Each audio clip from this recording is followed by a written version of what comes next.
Welcome to Step Up Unfiltered. Join me for uncensored conversations with extraordinary individuals, tackling life's biggest issues and bridging division. Now, we are live on the second and fourth Thursday of every month on Luton Urban Radio. Don't worry if you miss an episode because it will stream on YouTube and Spotify the following Monday. For those of you who prefer visuals, please do subscribe to my YouTube channel, which is at step.up.coaching, where you'll be able to see the podcast in its full length. You'll be able to see all your clips and favourite bits, and you'll also see where I post all my coaching content for Step Up Coaching, which is where I help men open up, overcome their limitations, and become the best versions of themselves. Now, without further ado, the first female to be interviewed on Step Up Unfiltered. Now, obviously, I know who you are, but the people may not. So if you could just tell everybody your name, your age, your occupation, and a fun fact that people may not know about you. Alright, I'm Riya, I'm 30, I'm self-employed, I have a business in import and export of US cosmetics. And what was the last one? A fun fact. Fun like fact. Oh, I everyone may spend not about know. 3 to 4 hours a day in the gym. Yeah. No, she's not lying. I'm actually, She generally spends a ridiculous amount of time in the gym, getting steps in. And we're going to go on to that. Yeah. But we've got a lot of content to get through to. Let's start with your upbringing. So tell me a little bit, boy, about where you were born, how you grew up, family life. So I was born here, I was born in Park Royal. So I grew up in Chiswick in West London. Nice. For the first 15 years of my life. I had a very, very happy childhood, I would say.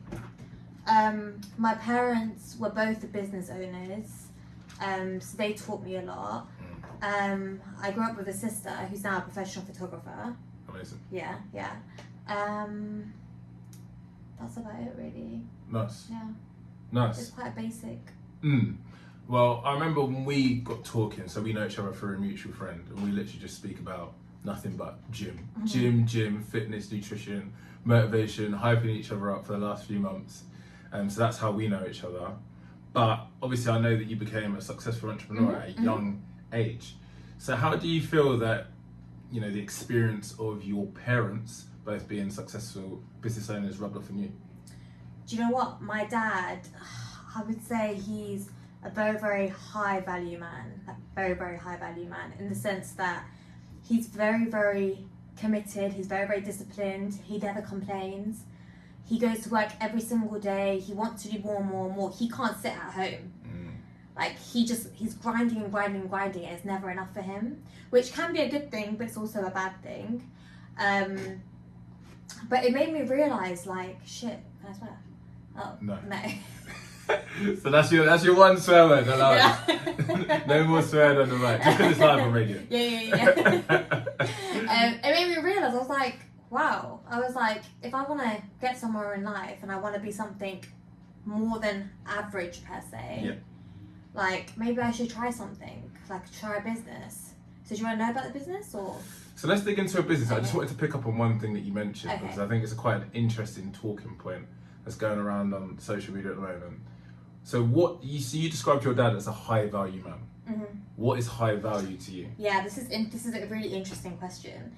So high value man, there's a difference though because obviously he's my dad. If I'm looking for a high value man in terms of like in a relationship, it's somebody who's selective with the woman that he chooses, so he doesn't just sleep around with everyone. Okay. Yeah, of course. Yeah, he doesn't just sleep around with everyone. Yeah. Somebody that's emotionally intelligent. Okay. Somebody that earns well. Now, he doesn't have to be a billionaire, but he has to earn well. I would say he has multiple streams of income because I think a high value man is somebody that is pushing himself to his full potential, Also somebody that eats well and looks after themselves, because I feel like if you look after yourself and you have a good body, it shows that you're disciplined and you respect yourself, and that translates into stuff like relationships and career. Okay. High value individual. It's interesting because the traits that you mentioned for your dad are completely different to the traits that you've mentioned for maybe a potential partner. Yeah, yeah. Would they not be the same thing? Somewhat, but I don't know if I'm using the wrong word by saying high value man for my dad, but he's very, I don't know what the word is, he's very, very disciplined to the point that he doesn't say no to anything. He works outside of hours, he's always grinding, he's always looking for more ideas, what can I do more, what can I do more. Do you know what's so funny about what you've described? You've literally described as your dad like the intrinsic values of being a high value man, which is the things that really mean something. So not the superficial things, basically. Everything but the superficial things. So the respect, the desire, the drive, that's what makes other people maybe look up to you, want to be you, giving back to the community because he puts in that drive, giving everything to his family. But then it's quite funny that for the person that you look for, it's kind of the new definition of high value. That's what I'm trying to say. I feel like it's different now. 30, 40 years later, I feel like it's completely different. Looks great. Looks no, great. but I feel money. like also that's me being honest. I don't want someone that doesn't look after themselves. I look after myself. Of course. So why would I want? Yeah, exactly. Yeah. There's nothing wrong with standards. I just think it's funny how high value has changed, and I think evolved a lot. I think I think it's a bit of a combination of those things. I think it is about looking after yourself. I think it is about pushing yourself to your full potential, but I think it is about being respected in the community. And I always like to think, a high value man should just be something that anyone can be. It's someone that's done something that not everybody can do. If that makes sense. On top of all the other things, that's superficial. There's obviously someone that looks great, earns good money, keeps himself in shape, is going to get more attention, which makes you higher value, right? But you obviously want somebody that's very, like in a relationship, I want someone that's selective. He's not just going to go around with any girl, just choose any girl. Do you know what I mean? But then, he's selective in the type of girl that he chooses. Okay. Kind of like you're attracting like a high value woman, if that makes sense. Controversial? Alright, so would you say that Leonardo DiCaprio is not a high value man? I don't know much about Leonardo. I'm so out of touch with I hear that, but obviously he's a ridiculously successful, one of the best actors in the world, extremely rich, gets a lot of attention from a lot of women, selective in probably the age of women he goes for, but probably not extremely selective. Do you not say he's a high value man? Somewhat so. The thing is, I can't comment much because obviously I don't really know the ins and outs of. No, it's just your opinion. It's your take. It's your take. But I don't know nothing about him. It's your take. It's something that it's not concrete. Everybody's got their own definition. But I just thought it would be interesting to go into that. Okay, cool. So let's go into the business. Okay, cool. Yeah. So I guess tell the audience something that how you got into your business and something that might be able to inspire them, because this is somebody that was successful, female from a young age, so don't think you can't do it because you're a living, breathing example of someone that has done it. So basically, when I was 15, I got really into makeup, and back then, I don't think Instagram or anything was a thing. So I used to go on YouTube and I used to see these bloggers who would review makeup items and stuff like that. And I was like, oh, that looks nice. So I asked my aunt in America, I was just like, oh, can you send me some? She's like, sure. Then I was like, hold on a second, no one in the UK is selling these products. So every year I would go to Florida for a holiday to my cousins. So I spent 6 weeks there every year. And one time my dad was like to me, why don't you just try something? Can I ask you a question? Yeah. So what time did you figure out that gap in the market? What age? When I was 15. Wow. Yeah. So I went to America, my dad goes to me, here's £1,000. He was like, go to Sephora. And he was like, go buy the products. And these products were being endorsed by like the Kardashians, like Kylie Jenner especially. So everybody was like, oh my God, if I wear this lipstick, I'm going to look like Kylie Jenner. So then I spent £1,000. I was like, this is so stupid. It's never going to work. And what I used to do was I used to sell samples of the makeup on eBay. So I'd put them into like little sample jars and I would sell them for like £8-9 each. And then people started buying it. And we were just a bit like, wait, what? So my dad was just like, in business, in the first couple of years of business, you don't see money. Like, the money rotates because you're constantly investing. So I was just like, okay, cool. So he loaned me a bit more money. I carried on doing the same thing until I realised, like, there's actually a gap in the market. And this could be something. So I transferred over to Amazon. I invested a lot of money. I did have help. Yeah. I invested to the point that I was doing a turnover of over 6 figures. Wow. At the age of like 16, 17. And it was wild. Like, it was wild. Like, obviously, you know, when you're so young, you get gassed that, oh my God, I've got so much money coming in. Like, for Mother's Day, I bought my mum £1,000 flowers. I was going crazy because I was like, oh my God, I'm earning so much money. And how did that feel, right? Because, I mean, when I was 16, I definitely wasn't near that rich. Yeah. And I went to uni and just everyone was broke. Not broke, but everyone was living off their student Yeah, loan. yeah. Everyone had enough money to do what they needed to do, but you didn't have that much spare capital. So it's incredible hearing, you know, someone that was earning 6 figures at 16. It's ridiculous before you even go to uni. Obviously, at the time, I don't think I valued it as much as I should have. Sure. I don't think I acknowledged it as much as I should have. I always thought that it wasn't enough because I've always had this thing since I was a little girl. I used to be that girl that wouldn't watch TV programs too much. I'd watch like motivational videos since I was little, even to this day, always. Yeah. And like I know. Yeah. Like 24/7, and like I was just like, no, I'm gonna be something one day. I'm gonna be something one day. Even now, I'm not who I want to be. Like even career wise. Yeah. But I was earning so much money to the point that now 10 years later, I'm just like, how did that happen? You know, I do feel like I gave up a lot of my social life in my teen years to do this business. The first 4 or 5 years, I didn't even go out. Wow. I genuinely didn't go out. Wow. I had no interest in talking to anybody, getting a boyfriend, nothing. I was like so focused on my business because I wanted to grow and grow and grow and grow. Do you feel that that's impacted you socially now, or? Yeah, it has. Okay, yeah. interesting. Yeah. Do you know what my thing is? I like having a good time. I like going clubbing, going out and stuff. But like, I just feel like as I've grown older, I want a bit more substance in my life, and I want to learn. And that sounds really geeky. It sounds really geeky, but like in the mornings, my favorite thing to do is go for it. Like do my steps, listen to an educational podcast, because I feel like you can never stop learning. Of course. And my biggest fear in life is being average. Yeah. And I'm not talking about like average body, average looks. Yeah, that all comes with it. But like average mindset. That's why I work so hard in the gym. I discipline myself so much. Because if I can apply that discipline to my business, my career, my relationships, my business, everything will flourish, you know? Okay. So what traits do you think you can take from your business to have a good, healthy relationship, do you think? Ooh. Good question, isn't it? What traits can I take from my business to have a good relationship? I think for me this is actually really difficult because I've only ever been in one relationship in my life. So since I was 15 to 18, to me it wasn't really a relationship. It was just me thinking like I'm in love, you know, at 15 years old. So I feel like I lack the experience. So I'm constantly just trying to learn through dating, through talking to people, through networking. I think my discipline is a big one. That's such a hard question. It is a hard question. No one's ever asked me that question. No, because it's interesting, right? Because you're an entrepreneur, and a lot of the thing at the moment is, you know, women saying that men have become too feminine, when men saying that women have become too masculine.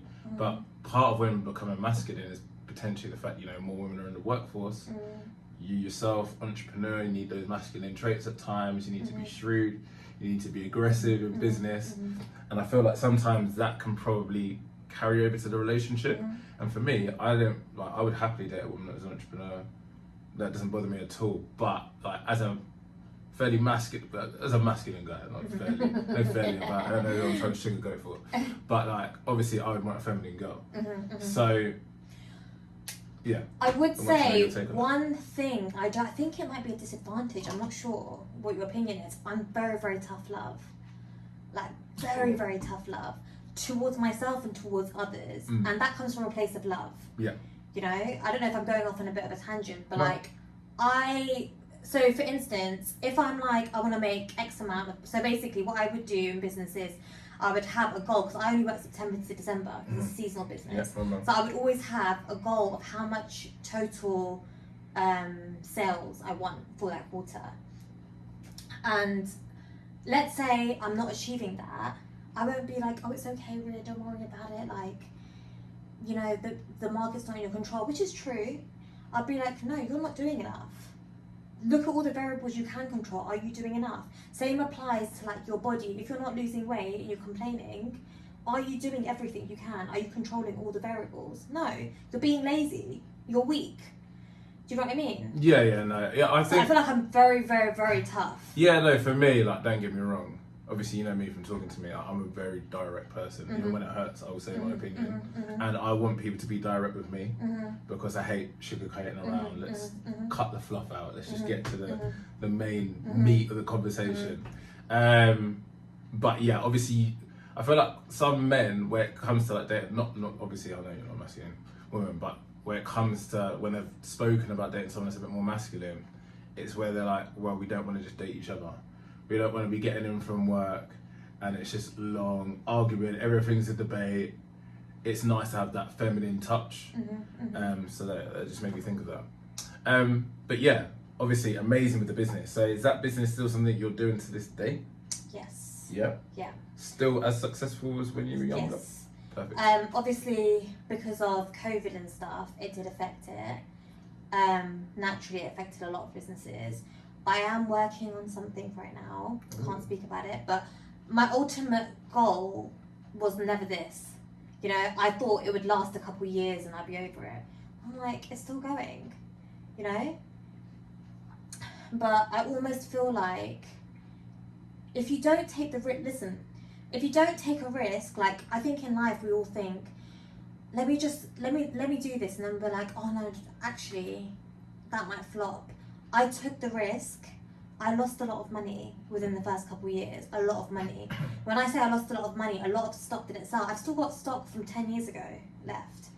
But it's part of business. It's part of the growing process. And just so the audience can understand that, because obviously you said, you know, you were buying expensive things in the first couple of years of business, but then you lost a lot of money. Just to touch on that a little bit more, just so the audience understands. How so? So you said just now that, you know, there was stock that you weren't selling, you lost a lot of money, but then you had a lot of money disposable to obviously be able to buy your mum the £1,000 flowers. Yeah. And whatnot. So how does that work?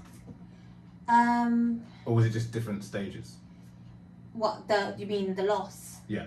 So what happens is, with the business, I do my product research based on demand. Sure. So obviously, let's say for example, I'm going to use Kylie Jenner for example. She was wearing lipstick before she got her brand called Velvet Teddy by MAC. Sure. Every single girl thought, oh my god, if I wear this lipstick, I'm going to look like Kylie Jenner. So what I did was, I wiped out every single MAC store. I bought them all out. The only place it was available was on Amazon. Right? Now on Amazon you have different competitors. I put mine up for double the price. They were selling until the market got saturated with them everywhere. What happened? I was left with tens and thousands of pounds of one lipstick. Still to this day, even if I sell it at a loss, has not gone. You know? Yeah. And I took it as an L initially, and I was just like, oh my god, like I've lost so much money. Like even losing 2% is a big chunk. Do you know what I mean? Of course, yeah. In that much money. But like my dad's always said to me, there's going to be loss in any type of business. If you can't get past it, you're never going to succeed. Of course not, yeah. You know, and you can't get down about it. You can't say I'm a failure. You can't predict the market. No, of course not. In any business. Of course not. Yeah. You know. But I think. No, I think I've done really well. You have done, you have done very, very well. Very, very, very well. And I think I grew up very, very fast. Yeah. I grew up really, really fast because I was. Well, especially in terms of business. Yeah. Yeah, I grew up super fast. I realised, even now when I look back, I wish I appreciated it more. You know, I was recklessly spending money. Yeah. You know, I was just like, oh my god. Yeah. I mean, that's what it is. Yeah. It's like, you know, like a child star. Yeah. You know, all these like child musicians and actors who just go crazy with the fame and end up getting themselves into trouble, which you haven't managed to do. Not that I know anyway. Well, I will say one thing. I got really involved in gambling. Okay. I went through a stage when I was about 19, 20 years old. I don't know if I would call it depressed, but I was in a very, very low place. And what I did was I gambled a lot of money And obviously I paid the price for that. And what was your reason for gambling?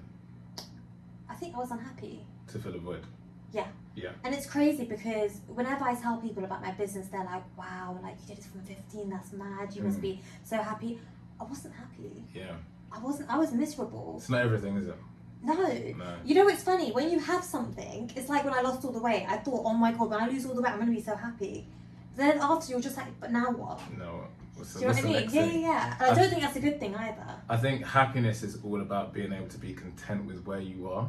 Don't get me wrong, that doesn't mean that you can't push and strive for other things. But if you're always, and I always say this in my talk club sessions, if you're always focused on what's next, and when can you ever enjoy something? I feel like you kind of have to marinate in the success that you're in right now. Yeah. Every milestone. Do you know what I mean? Acknowledge it, reward yourself. What I would do is I would earn so much money, like I would earn how much I wanted for that quarter, and then I'd be straight on to the next goal. I would feel guilty for going out, going on a holiday. You know, I would get guilt, and I feel like that's my weakness. Yeah. You know, I still feel like that to this day. If I don't have a good workout, I feel guilt. I know. Yeah, because I remember that one of the things that we discussed before was you said actually being a high performer, there's negatives that come with that. Yeah. Do you want to just touch on that a little bit more? So I'm very, very tough love. I always want more and more. Let me just butt in there actually, because you're aware of all of these things. Yeah. So what do you do to try and counteract that? Have you ever felt like you're being a bit too tough love with yourself, or? I just feel, listen, personally, I feel like my tough love is good tough love. Okay. I never feel like I'm being too much. A lot of people will be like, no, you need to relax, you need to calm down. I like how tough love I am. Okay. I take accountability for everything. Yeah. You know, for example, when I was really overweight, I told myself. We're gonna get into that. Oh, we're gonna get into that. That's a whole section itself. But no, I do love that. I do. You definitely are accountable for everything, and that's the reason why we can have our discussions that we have, because we can be direct with each other. Like, get yourself to the gym. What are you talking about? Someone that can't take accountability. Why are you talking to me like that? I can't stand people who make excuses, who make it seem like the life is happening to them. We all have a choice. We all have the same 24 hours. Molly May. Yeah. No, but I think a lot of people think, do you know what it is? I think people look, especially because of social media, everyone looks at everyone else and wants to be them. I know. No one wants to be themselves anymore. No one can think for themselves. Tell them again. Yeah. Yeah. Like, stop letting people think for you. Stop letting society think for you. Think for yourself. This is buzz. Yeah. This is buzz. This is everything I preach in my coaching videos. And, you know, got 4 minutes to the ad break. I just did want to touch lightly on, you know, your relationship that you had when you were younger, because we're going to go into dating next. So I think it's quite a nice segue. Yeah. So you're quite young when you're in your first relationship. How was the relationship, and how did it affect you in later life? Oh God. So I was in a relationship for 4 years, met him on Bebo. Or whatever, back in the day, right? Yeah. It was my first boyfriend. I went with my friend to go see him. I was like, oh my God, I have a boyfriend. I was really, really young. I guess it started off perfect, like all relationships. He became really, really toxic and mentally abusive. And I started my business during this time. He stole a lot of money from me. And I think I was naive because I thought, you know, when you're young, you're like, I love this person. It's okay, he can treat me how he wants to treat me. But it got to a point where I was providing for him, right? And I was 15, he was about 18, 19 at the time. I was paying for his food. How much money, roughly? Sorry, Mum. I stole from my parents as well. Like, my parents know about this, yeah. I was desperate because I thought I was in love. I think in total I must have given him, back then, maybe 70, 80 grand. Yeah. Ooh. I paid for his car, I paid for his accommodation. Hey. This is this is a rare situation, by the way. All guys are gonna hear this like, see, it's the other way around. It's guys stealing for their girls. This is a rare anomaly. No. My mum, you know what? It's funny because my mum never knew about my relationship, but she always said to me, she's like, I knew money was disappearing from the house. I knew you were using it. I just didn't know what you were using it for. I never questioned you. Do I regret it? Of course I do. Yeah. But I feel like that relationship really shaped me. Of course. Do you know what I mean? Yeah. It actually made me quite sensitive to money Okay. and speaking about business, actually. So even now, you know this, I'm very private. Yes. I don't have social media. Riya doesn't have no social media at all. Yeah, I don't have social media, don't have a WhatsApp picture. You're never going to know what I'm doing unless I tell you. Do you know what I mean? So I'm very private. I'm a very low-key person. Yeah. Is that a good thing? Yes, because make moves in silence. But is that a good thing? Completely? Not really. Because I feel like it keeps me a little bit sensitive and I'm kind of a bit closed. Yeah. I think it definitely has its pros and cons, which we'll go into in the next section. Let's go into what we've been talking about quite a lot recently, dating. Dating in 2024, what are your thoughts? Do you know what? I am the worst person to ask this question to because I go on such minimal dates. I'm so selective because I'm a high value woman.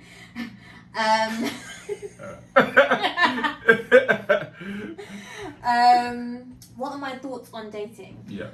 I think there's a huge thing between men and women, and I think it's a communication problem. Yes, I agree. You know, I think social media and society has basically formed the framework of what a relationship or how dating should be right now. Okay. In what sense? There's a lot of external influence. There's a lot of like dating coaches giving advice to women. Yeah. Do you know what I mean? Yeah. And there's dating advice given to men. For example, if he doesn't text you, make him wait. Agreed. Make him wait 6 hours. And where I worry for the younger generation is they're not watching the news anymore, which is not a bad problem at all because the news is extremely biased. However, they're learning their information from TikTok. Yeah. From Meg Thee Stallion. Yeah. From Cardi B. Yeah. I rate Cardi B, but still. Yeah. That awful influences on women. Yeah. But that's where they're learning. Yeah. That's where they're learning these type of things from. You know, boss babe. He needs to earn 100 grand. Now all these girls are going on podcasts saying, "Oh, I need a guy to earn 100 grand, 100 grand." That's like 2% of the population. 1, and 2, you're minimizing the amount of people that you can date, and 3, you don't even know why you want 100 grand. It just sounds good. It just sounds good. Heard it that many times. Society has basically told you. Yeah. This goes back to my point though. People allow society to dictate the way they think. Agreed. We can't think by ourselves anymore. Let's say, for example, my friend had a dating experience. If I absorb that information, that automatically reflects on me and my dating experience. You know, my friends will be like, "Oh, he didn't text back. Like, wait 6 hours to message him back." Then the guy will play games. Then we'll go back and forth. It'll become toxic. Of course. It's just my insecurities talking. 100%. Do you know what I mean? I also feel like there's a big divide between hookup culture and actually investing in somebody. I think that the amount of times I've been on dating apps as well, the first conversation is, "I'd love to do this to you," or "I wish we could do this," or "What are you doing tonight? Should we meet at mine?" It's very sexual from the get go. Yeah. And I know you're going to say that women are promiscuous to some extent. I wasn't going to say that. Thank you very much, but I think what's happening now is people are having emotionless sex. Yeah. So like they're completely detached and they're having it so often that they don't know how to actually invest in somebody. And Does that make sense? why do you think hookup culture has become so big? I feel like, if I'm going to be honest, I feel like men want emotional intimacy, but I think they mask it through sexual desires. I think it comes from a place of insecurity. No, I completely disagree with that. Okay, go on. So what is men led the reason why there's hookup culture? No, because that's impossible. No, because women are just as bad. Well, yeah, but women's the people that have changed. Men have stayed the same in terms of men have been horny from the start of the day. Yeah. With 20 times the amount of testosterone. It's women that have changed through feminism and because of sexual liberation. So. And men are the gatekeepers for commitment, right? Yeah. We're the ones that get down on one knee. Yeah. We're the ones that generally are expected to ask a girl out. But it's women that control sex. So it isn't the men that's changed. It's women. It has to be women. I agree that what I have to admit is, so this is my theory, right? I feel like men say they don't want a promiscuous woman, sorry. Yes, Right? 100,000%. 100%. I get that. but why are you rewarding this behaviour by liking those girls' photos? Why are you following them? I can listen if I'm dating if I'm dating you, Yeah. right? I can see in real time. If I had social media, I can see in real time whose pictures you're liking. Does that make sense? So obviously in real time, if I can see that you're liking a girl's picture with her whole body out, I'm gonna think, oh, he likes that. Right, so we've been having this debate, right, and I'm glad we're into this. So I guess it kind of touches on beauty standards. Mm-hmm. And we were having a conversation, and you feel the reason why women have such unrealistic beauty standards, obviously a lot of it's due to social media and what they see constantly, but you basically think men are partly to blame because of what they like on social media. Yeah. I think that's complete BS. I'm sorry. Like, women like attractive guys online, but it doesn't cause men to go out and get a bunch of fake surgery to look a certain way. Men have to basically know that we are what we are. We can try groom, we can get ourselves in the gym, and we can try and maximize our looks to the most of our ability, but that's that. Like, you don't see men realistically in general becoming like insecure and stuff like that just because women are liking certain people's pictures online. I don't think liking people's pictures online is a determining factor of why women have unrealistic beauty standards. Alright, okay, so if you were in a relationship right now, Yeah. and you were following these girls, OnlyFans models or whatever, and you were liking their pictures, I wouldn't do that because that's disrespectful. And okay, two, so you have the boundaries yeah, like of respect. I don't want to speak too much about my previous situation. Yeah. But yeah, I didn't like stuff on Instagram. Yeah. And do you know what? It was just a weight off my shoulders. Yeah. Because like, why make my What's the reason? why make my You girl need feel to. uncomfortable Yeah. because of a like? Yeah. And I hear some guys, even mates of mine, like argue tooth and nail. Like, oh, if that's a big problem, then like shouldn't even be in a relationship. I'm like, boys, it's a like. Yeah. Who even cares? Like, it's not that deep. But I think you have to understand. Again, I don't have Instagram, so it's a different perspective for me. But I can imagine for a woman, a like on Instagram, especially a woman that has so many followers, heart eyes below her photos, women think that's validation, that's attractiveness, that's confidence. They think that's what men want, so that's where they try and replicate that. Yeah, but try listen to actually ask a man what he wants, as opposed to getting the complete wrong end of the stick. Just because a man likes something, especially if he's single, he's gonna like a hot girl. That girl doesn't have to be. That's not exactly the woman that he wants to take home to his mum. That's just a hot girl on Instagram. He's woke up in the morning, flipping out a bikini picture. Sweet, I like that. It's not anything deep. I know, but women, I think we spoke about this last time. Women are both emotional and irrational. Agreed. Do you know what I mean? Agreed. And a lot of the time, women think emotionally. They don't think rationally. So when they're looking at you liking that photo, they're thinking, I'm not good enough, or he wants to go like that, I need to dress like that, I need to be like that to be with him. So we touched on this last week, but I want to bring it to air because I said to you, because there's debates in the masculine space saying that women should be in leadership roles, and for me, I've had guy bosses, I've had female managers, and I thought about it. I was like, 2 out of the 4 were good, 2 out of the 4 weren't so good at all, and largely it was because they were too emotional. What are your thoughts on that? Because as you just said, women in general are erratic and emotional. I agree. Do you think that does have some weight then? That's 100%. some merit for the fact that they 100%. may not be as good leaders as men? No, 100%. I think again, it's so difficult because a man doesn't want a masculine woman, right? Well, like what you said. But I think that there's such a fine line between not too masculine, not too feminine, and especially when you have a leadership role, you want to be right in the middle. But I feel like it's so difficult to find these days. Of course. Because women think with their emotions so much. That's why we make bad decisions. It's so funny, right? Because women do make bad decisions. Yeah. It's so funny because out of the 2 female bosses that I've had, both unreal managers, loved them. One was an Aussie, very masculine, and then another was Filipino. I don't want to get the wrong Oriental, Filipino, and she's short in stature. And in her relationship, because she was with another one of the managers, I say she was feminine, but when it came to business, she was masculine. She was on her stuff, and they actually worked together, and it worked very, very well. I think she gets a good balance. I think my mum, for example, she's very like a strong businesswoman, but then she's obviously feminine around my dad. Like, you can get a nice healthy balance. I think that all comes down to mindset, the way you train your mind. Going back to relationships, where do you think women go wrong when it comes to getting that long-term relationship, if they do desire that? So I think we already touched on it. Communication is a big thing. Okay. I'm not sure if this is relevant, but I think women think that they have more of a advantage over men. So beauty is privilege. Yes. Right? Women know that. So women almost think these days that because I'm beautiful, because I have this great body, that's all I kind of have to offer. A man should add value to my life. So she doesn't really, I've noticed this like amongst my friends, because they're so attractive and they think that's all they have to offer. They know there's more to offer, but they almost kind of think, you know, he should be all over me. He should be spending money on me. He should be doing this to me. Yeah. They think they're special because yeah. Yeah. I think that also goes back to the fact that people now want to be IG baddies or like, do you know what I mean? Everybody wants to be an influencer. Yeah. Do you know what I mean? Because beauty is a privilege. Yeah. Yeah, I think that's a good point.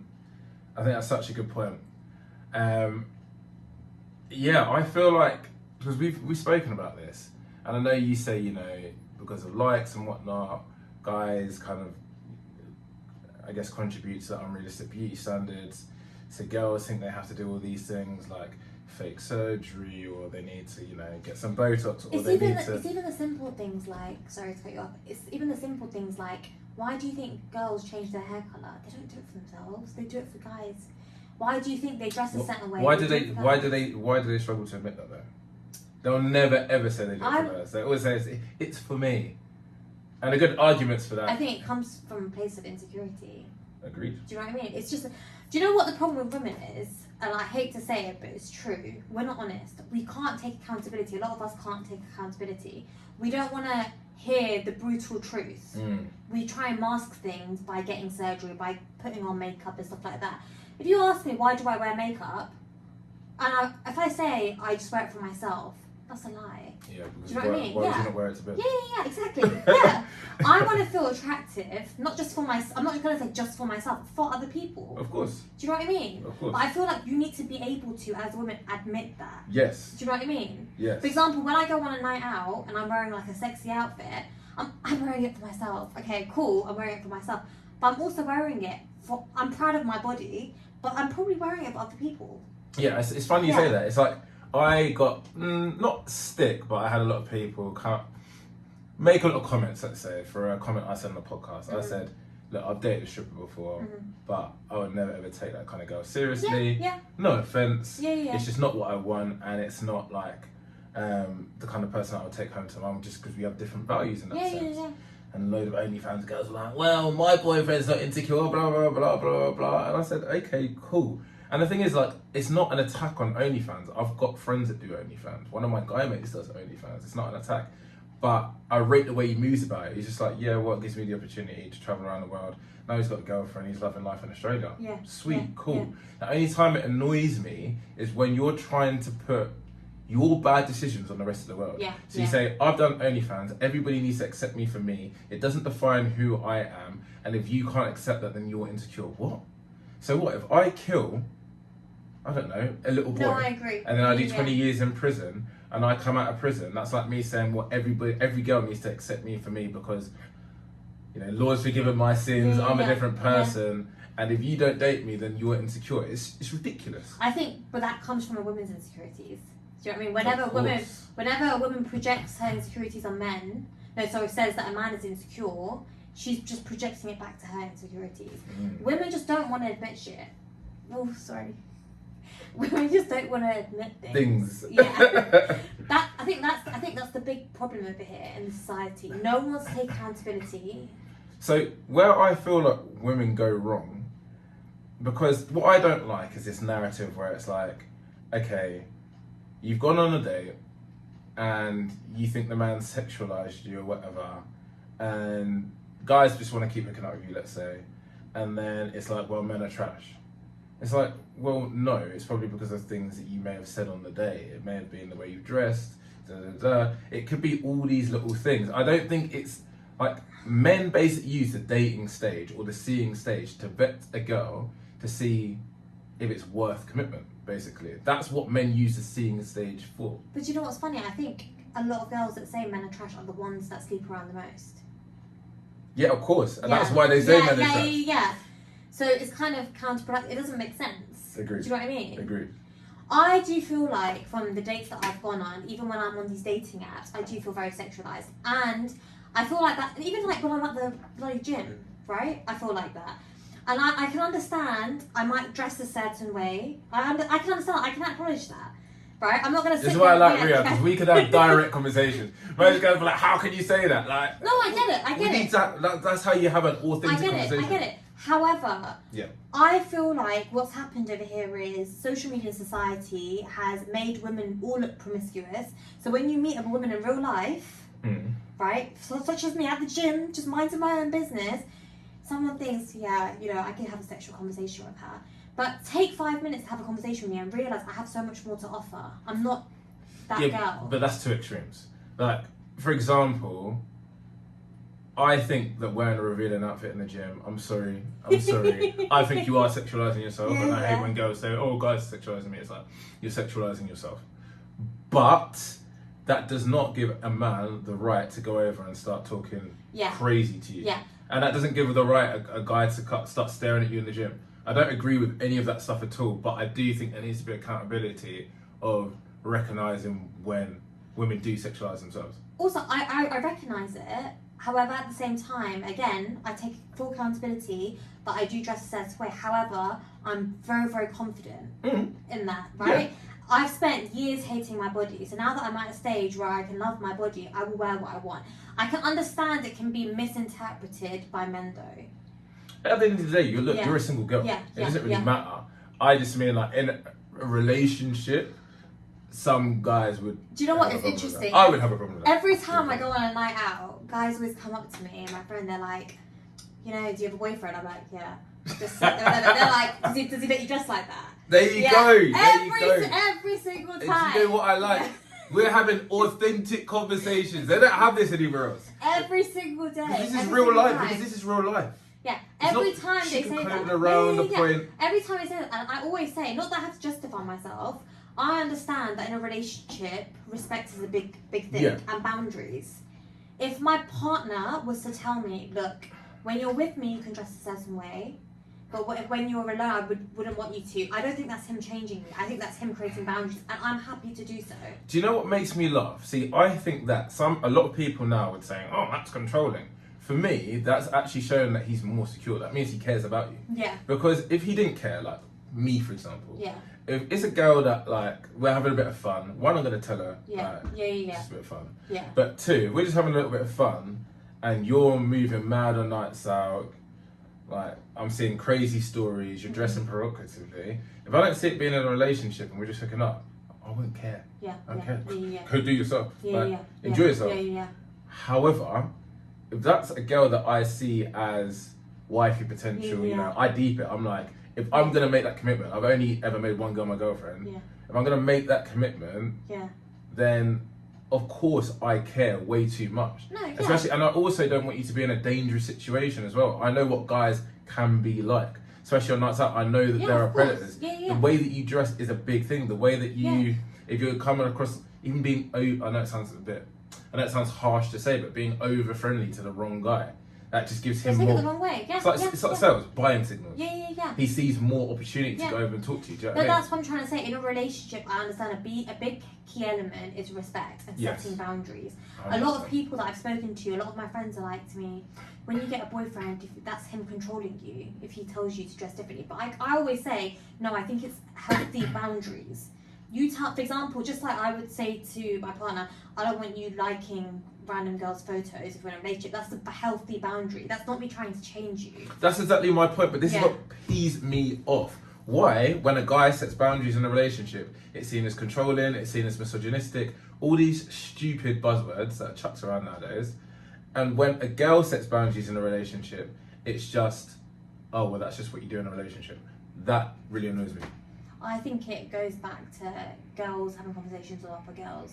I feel like I feel like I've had friends hit the bullseye. Yeah, I'll be talking to somebody and I'll tell my friend a story and they'll be like, oh my god, ban him, like who cares about him? Don't chat to him anymore over small things. You're a queen. Yeah, Don't take that. Yeah. What? See, this is my thing as well. Like, girls never go against girls, and this is going to feed us into our next topic regarding fake social. Yeah. Girls never go against girls.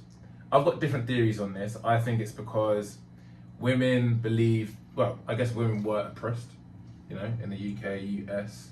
Obviously, feminism's come in, so you feel like you need to band together against men, so you don't want to go against another woman. It looks bad. I feel like women have more of a proclivity to need to be liked. They want to be validated more, so it's just a bad look, so they won't do it.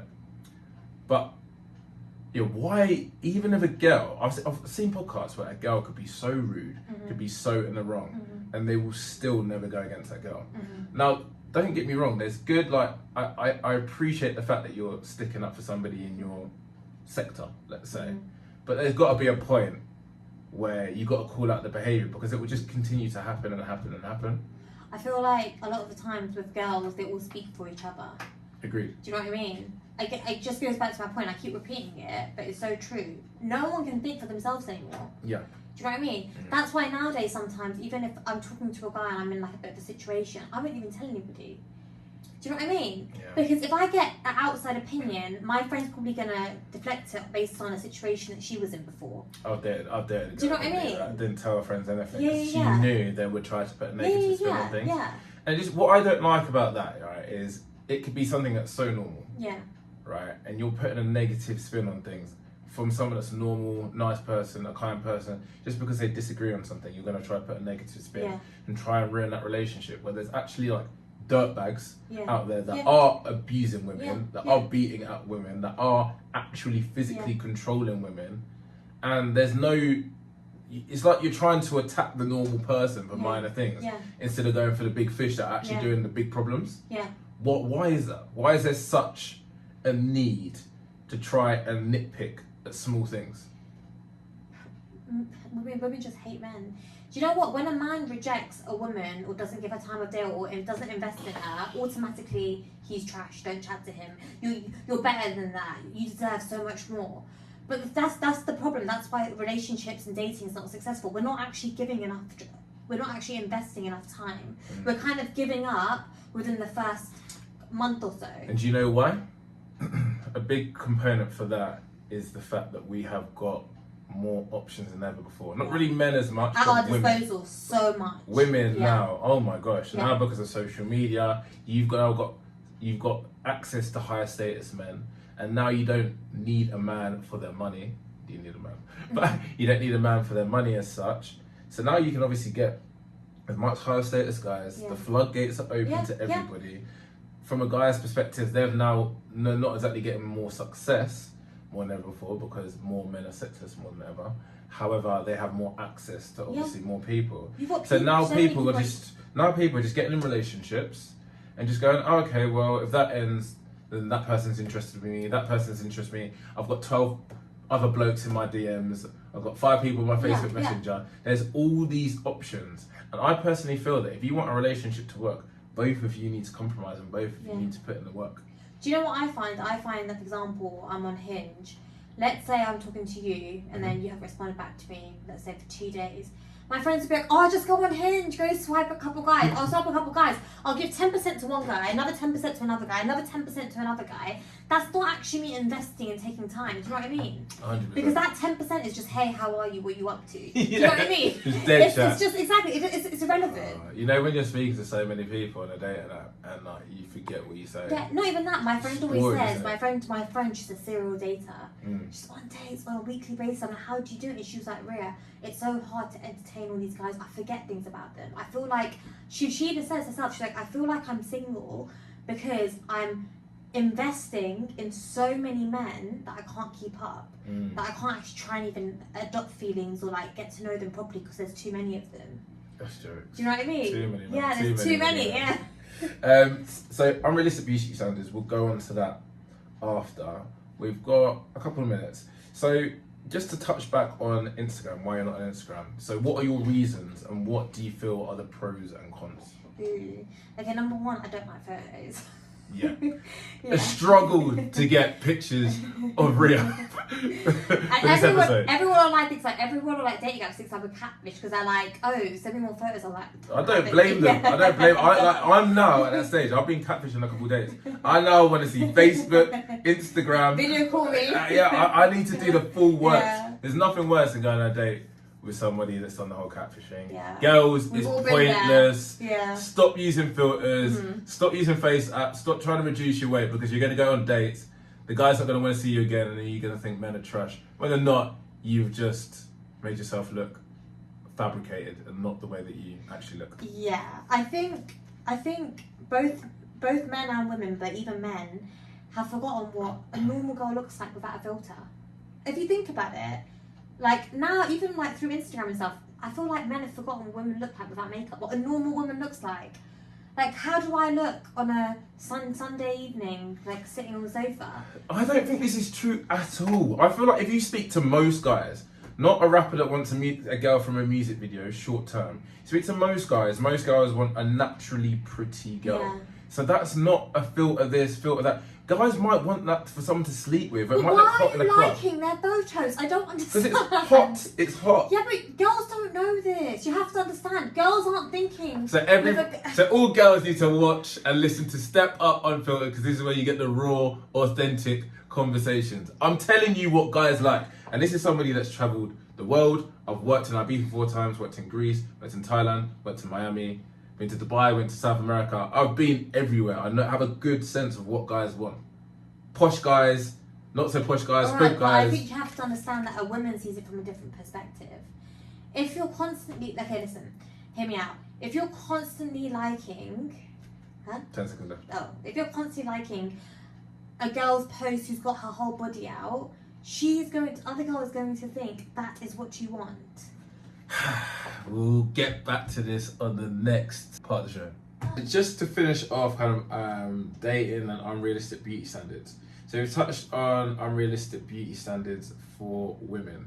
One thing that we've actually both agreed on is the fact that instead of maybe working on their personality or something like that, women will go straight to their looks.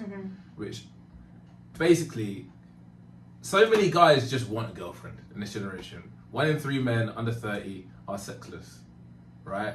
So looks isn't as important as you think. Yes, it's the first thing that men look at compared to girls. Girls look at a bunch of different things. Status, it might be wealth, it might be his looks, it might be his humour, social competence. Guys, realistically, to begin with, it is your looks. But if you are attractive enough for that guy, it's not like he needs you to be hotter. And if it is that type of guy, that's a rare guy, he's not for you anyway. Because if he wants you to change, then that's not the guy for you. It's the other things that I feel like women need to look at, not the looks. Your looks is good. All guys want is someone that looks pretty and someone that stays in shape. That's literally it. Doesn't mean you need to go be a bodybuilder or anything like that. It's literally that simple. Be the other things if a relationship is breaking down from the girl's point of view. It's not the looks at all. It annoys me when girls run to the looks and then they blame men for it. So I just think that's not what he's asking for. Do you know what I always say to my friends as well? And they somewhat agree, somewhat disagree. I always say a guy could be a 7 out of 10. Yeah. Right? But his personality is so banging that he instantly becomes a 10 in my eyes. Does that make sense? Of course. And it's the same goes with girls. But it's like for girls. Yeah. Like obviously I know girls hate the fact that we've got the rating system, but girls do it as much as well. I've seen women's group chats, they're more ruthless than guys. Oh, it's so bad. But think about a rating system, right? No one's really a 10. 5 is average. 5 does not mean you're ugly. 5 means you're average. Life is a bell curve. People are obviously exceptional, some people are extremely far from exceptional, and then you've got average. Average is not a bad thing at all, but people have such a problem with being average. So many people call themselves 10s that are far from a 10. So many people. Which is actually narcissistic. Yeah. And it makes no sense. A guy will happily take a 7 out of 10 looks-wise, a 6 out of 10 even looks-wise, if she's providing all the other things, because guys care about someone that is not very promiscuous, respectful, thoughtful. Those are the things that are going to help girls get a relationship, not bloody having a BBL. That makes you sexier, that does not make you more of an attractive proposition to be aware. Do you know what? This might be controversial, but I feel like because of social media, a lot of women have become narcissistic. Agreed. Very, very narcissistic. Because if you are a 10 out of 10, narcissism is having an increased sense of self and thinking you're better than people. Yeah. If you're a 10 and you think that, even if you're as delusional to say all girls are 10s, all guys are 5s, I've heard that said before, or you think you're a 10 but then not everybody can be a 10, right? That means you think inherently you're perfect, there's no room for improvement, and that other people around you are beneath you. That makes you narcissistic. I also feel like I don't want to say it, but I'm going to have to say it. Women, we've lost touch with reality. We think, oh, because I've got a banging body, because I've got a pretty face, that's it, that's all I have, that's all I need. Do you know what I mean? My personality and stuff is good, but like, this is all I need. Like, we've lost touch with like what values we have to offer, you know, like our nurturing side. Exactly, that's a great point. Yeah. And I feel like, don't get me wrong, that's going to give you all the validation that you need. But if you're looking for, you know, as I said, women have become more successful, they're going for higher status guys. That higher status guy, because they're rare, there's more pretty women than higher status guys, or higher value, let's say, guys. That guy is going to have a lot of different options. So he is going to be selective for commitment, not selective for sex, selective for commitment. So it's going to take a lot more than a pretty face and a banging body if you want commitment out of that guy. But girls just think, oh, because I've got all these simps in my inbox messaging me, that I don't need to do anything to change. Because they're being narcissists. That's literally it. They think they've got men at their disposal. They've got hundreds of DMs from different guys. They know that if it doesn't work out with this guy, I can jump onto this guy. I can jump onto this guy. Inherently lowering your value. Yeah. And that is where... Then after, blaming men. Blaming men. Yeah. Blaming men. And that's what I find so funny. And this is not like... this is not to like absolutely like down on women. Like, there's bad men in this world and there's bad women in this world. It's equal. However, there are just, I feel like, a lot of like blame being shed in the wrong place. That's what I'm trying to say. I think it's men against women. Do you know what I mean? Like the whole thing I was saying earlier about communicating. Not if he doesn't text you back, spend 6 hours to message him back. We get into this toxic cycle where we're fighting against each other. When in reality, if we just act normally, if I see your message and I'm free, I will message you back. You know, communicate properly. If you've got a problem, like you said with us, we just address it if we disagree with things. But I feel like women are very easily offended. So men don't like stepping on toes too much. 100%. But I feel like because men don't like stepping on toes too much, then women kind of take a back seat, and then it kind of goes back and forth, and before you know it, the relationship is toxic. Yeah, 100%. And Men are sugarcoating how they feel because they don't feel like they can say it properly. Because they know women are very, very emotional. You say something to a woman, she won't take that feedback, whatever you say rationally. She'll take it as a personal attack on herself. Of course. Do you know what I mean? I've had that before. Yeah. Like, I struggle because I'm a direct communicator, and as I said before, like if you're a catfish, for me it's not going to go well. Like, don't get me wrong. So because how have you I responded in that situation? Yeah, so I'm not rude, right? I've gone on a date, I've enjoyed the date for what it was, and then I have tried to just kind of like ghost the conversation, not ghost, but like just like let it like naturally fizzle out.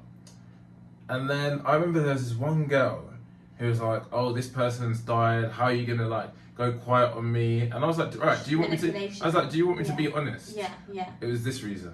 Then I'm the biggest arsehole in the world, What pretty much. What was it that was wrong with her? Like, what was different about her? I'm a bit funny about bad skin. She had very, very bad skin. I know it sounds bad to say as well. You're honest. She was chubbier than her pictures. I'm a gym When you guy. say bad skin, my thing is right. Like I like naturally pretty. Yeah. And I like someone that stays in shape. Yeah, You don't have to be a massive gym person. Yeah.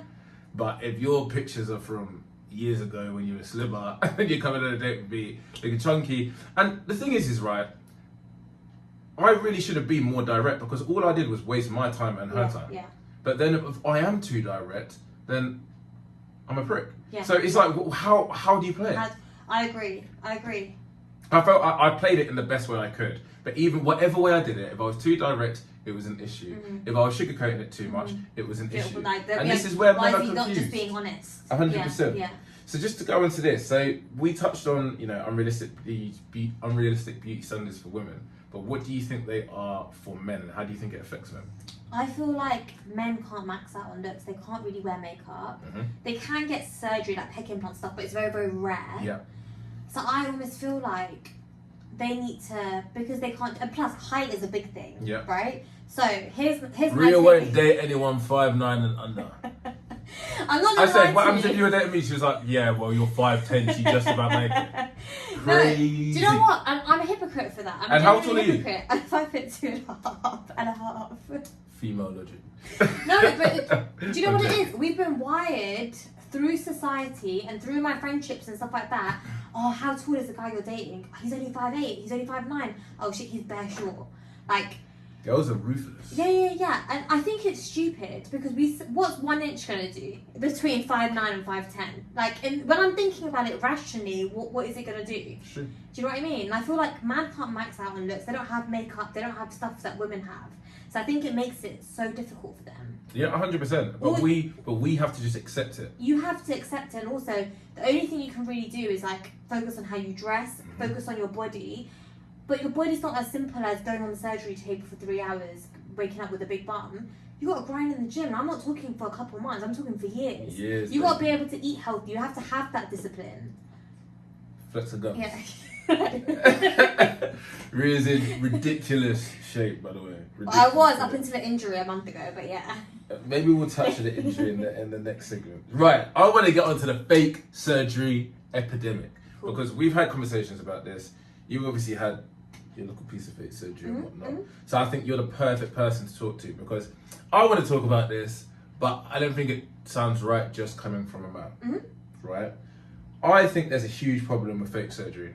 I agree. And implants and filler and whatnot. Yeah. Now, have I dated girls that have had filler and whatnot? Yes.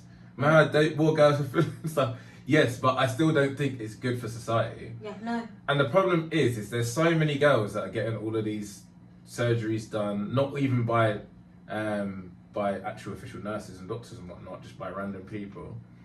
It can go wrong. I think it leads to a downward spiral where you feel like you need more and more and more and more and more. That's what I personally see when I've dated people as well. I think it actually makes you more depressed. It makes you more insecure. You tell yourself that you feel more confident, but then you feel like you need more to top yourself up.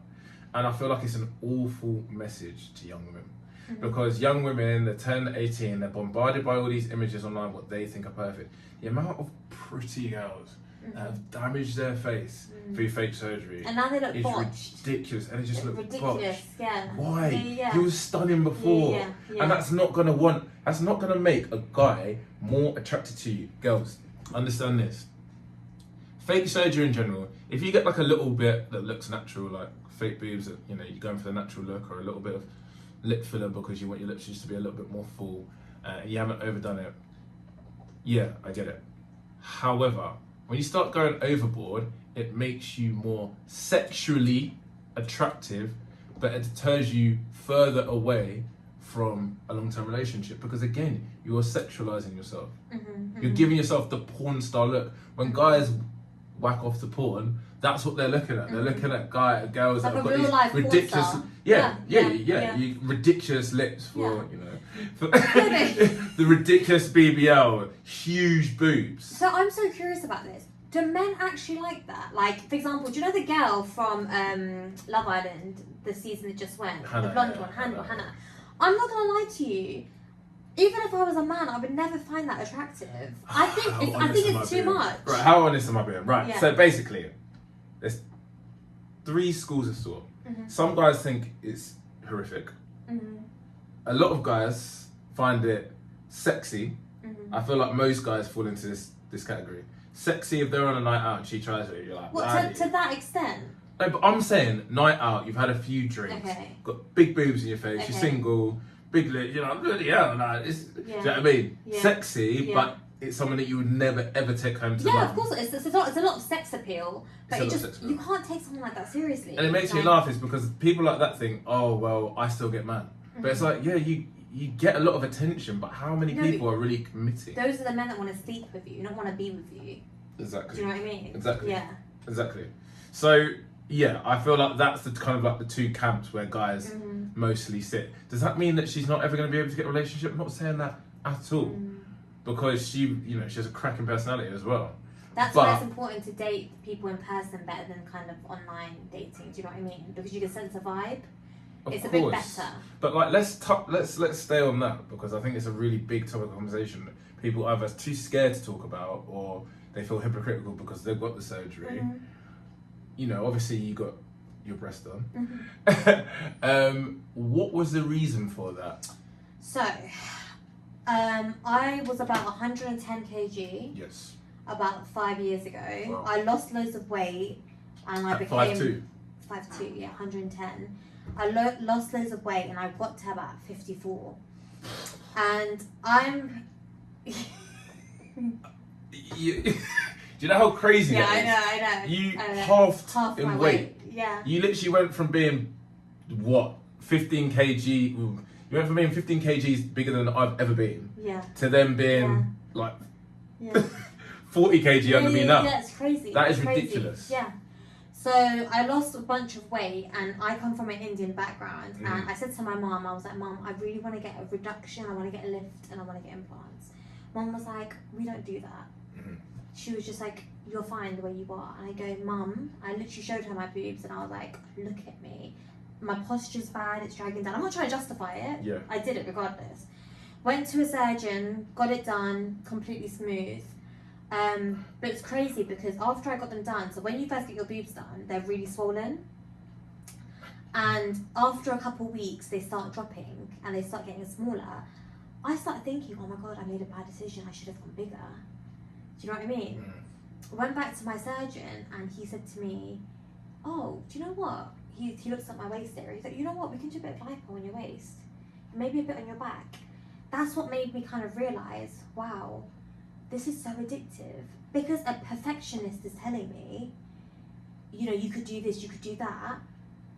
I've got it into my head now that I need to fix more about myself. Someone like basically more like somebody in an authoritative position. And I almost feel like I was reading a study about how plastic surgeons are almost like psychologists in a way.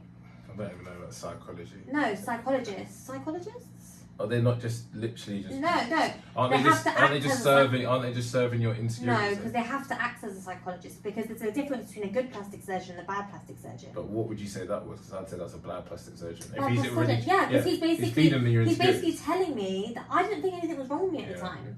Yeah. Until he told me. He also told me that I had a blocky waist. It's crazy, isn't it? It's funny because I know a girl that got one bit of surgery, filler, and it was something as silly as, you know, laugh lines. Yeah. And then, oh, well, I've got a little bit of extra. Do you want a bit in your lip? Yeah. What? Yeah. What are you doing? Yeah. What are you doing? Yeah, they're feeding. That's why I say there's a big difference between good plastic surgeons and bad plastic surgeons. That's why I'm so against getting surgery done outside of the UK. Well, not completely outside of the UK, but like cheaply in like places like Turkey and Latin America. I paid $9.5 grand 4 or 5 years ago for my boobs. That's a lot of money. I would have paid $3 grand doing it in Turkey. Now, when you put an implant in your body, it's a foreign substance, right? Anything can happen to that substance. If something went wrong and I did it in Turkey, they wouldn't even touch me. Do you know what I mean? So I feel like people don't understand. People can't afford it, but they're so desperate for it because they want to be, I don't know, some IG baddie, or they just want to. They're so desperate for that validation, because I think there's a difference between, do you want surgery or do I need surgery? Yeah, but that's what people fall to, and that's what annoys me when you see these debates. And I say, well, what about someone that needs the surgery? It's like, let's admit that's not 95% of you. No, 95% of you are getting it done for pure vain reasons. Yeah. And you know, I was always against this, but then unfortunately, I was someone that was a friend and was going to become probably quite a good friend. A friend of mine, Donna, who went to go and get, you know, surgery in Spain, dodgy surgeon. Well, it was going to be boobs, but yeah, it just went wrong. It went wrong. Wait, she died? Yeah, at a really young age. It was awful. Literally, we'd just come back from Ibiza. she's gone to MAGA. We were all supposed to go to a rave in September. And yeah, it was awful. Honestly, it was awful. It was awful. How did she die? Just from the anaesthetic? Or? From the anaesthetic, literally. And then she was in a vegetated state. We were hoping that she'd come back to life. And then unfortunately, got the bad news like a week after. But it was horrible. We were all kind of like praying as a group. And that has just now even spurred me on even more, that I just want girls to be so careful and really, really figure out what you are doing it for. If you're doing it for vain reasons at the age of 18, I'm sorry, you need to get a grip. I think... If you're doing it for validation from men and you're a pretty girl, you're going to get validation from men regardless. And if you're going to go overboard with it, you're only going to become less in the wifey category and more to the sexualized category. And I'm just being 100% honest, because I feel that women really do need to hear that. I think a lot of the time women don't need surgery, they need therapy. Yeah. Do you know what I mean? Because, for example... Or a coach. Yeah. I think, for example, you could have gone through like a past trauma or something. Someone could have said something to you when you were young. You know how people get bullied for their noses or... Tell me about yours. Okay, so... Obviously, we all know I was a big girl. I thought I was curvy as hell, but I was big. Big too. I wish people just said to me, everyone was like, Riya, you're so curvy. And I was like, bro, I'm fat. Can we touch on that as well? Yeah, go on. Women giving each other dog-ass advice. Stop. Riya being 110 kg at 5'2". Have I ever showed you a photo? Yes. Okay, yeah. Well, you showed me in a box, so not as heavy as No, that. it's not a bus No, box, it's different. not, it's a Yeah. But like, awful advice. Awful. I went on a podcast once to this girl, and she was like, I need to start talking to men because men tell me straight. She was like, it got to a point where I wanted to have kids, and I actually spoke to a guy friend of mine who was a doctor. She said, look, if you literally keep going the way that you're going, you're gonna die in the next few years. And that's how she started losing the weight, because girls just gas each other up. You're a queen, girl. Don't let no man tell you nothing. I would go on. I remember I went on a holiday. I think it was to Croatia with the girls during graduation, and I would never show my arms. I would never show anything. And I remember I wore something, and I was to my friends, because I look fat, and they were like, "No, you're just so curvy. Like everyone wants to be curvy like you." Like, I wish someone just said to me, "Really, you're fat." Yeah. You eat rubbish, you do it to yourself, and then you complain. Because I always used to complain about it. I wish somebody just stopped sugarcoating it and just said to me, "You are fat." And that's what guys do. Yeah. We're like, bro, you've been in a relationship, Yeah. you've been for a breakup, I know you're putting on the weight, I know you're hurting, it's time we get in the gym. But then I also think this goes back to women being like nurturing and emotional. They don't want to hurt people's feelings. However, for me, even in my friendships, I'm very, very tough love. Anybody that knows me knows I'm not saying it to be rude. I'm not a bad person. I'm saying it because I genuinely care about you. I feel like sugarcoating things doesn't get you anywhere. Agreed. It keeps you complacent. But going back to insecurity, because I know we've discussed that before, there was an insecurity that you had from your past relationship. Do you want to just touch on that a little bit? Yeah. So I was during my first relationship when I was 15. Yeah. When I was around 16 or 17, I was out with my boyfriend, and it was summertime, and I was wearing like a vest top or something, and he was like to me, what's that? And he was pointing at my arms, and I was like, oh, they're stretch marks. He was like, ew, that's disgusting. And I remember I looked at him. Ew. Yeah, he said, ew. He just said, ew. I remember the story so vividly, because I tell the story all the time. And I go to him, I was like, what do you mean? I was like, my mum told me because I'm growing, like whatever, like it's normal. Anyways, every time we would argue, he'd always bring it up. He'd be like, oh, you can never wear stuff like this, like these girls, because you've got these stretch marks. So I carried that through my entire life up until the last couple of years. And my therapist at the time said to me that in order to break the fear, you have to expose it. And expose it for 5 minutes, then 10 minutes, then a day, then 2 days, and realise no one's watching and no one cares. And if anybody comments, they're not your people. Yeah. Do you know what I mean? But it's so interesting because I would never look at your stretch marks or another woman's stretch marks and think, ew, it's disgusting. But because it's on me, I thought I wasn't good enough and no man would want me because I have these on my arms. You know, now I look at my arms and I see veins. I don't see the stretch marks. Do you know what I mean? It's crazy, isn't it? It's crazy. And it's crazy how long you held that as well. And also, what's funny about this is I fell into a trap. I tried to get rid of the stretch marks by laser. Let me tell you, laser's a waste of money. Nothing will get rid of it. The only thing that's going to get rid of it is getting skin surgery, where they're like, there's a big scar over here or wherever. You know how people get tummy tucks and stuff like that? Yeah. Yeah. Kind of. Yeah. I don't know. So like, am I going to do that? No. No. But what made me break the fear is not just by exposing it, but I know it sounds cliche, but I literally just accepted it. I can change the shape of my body. I can change the way I do my hair. There's certain things in life you can't change. Why waste time worrying about them?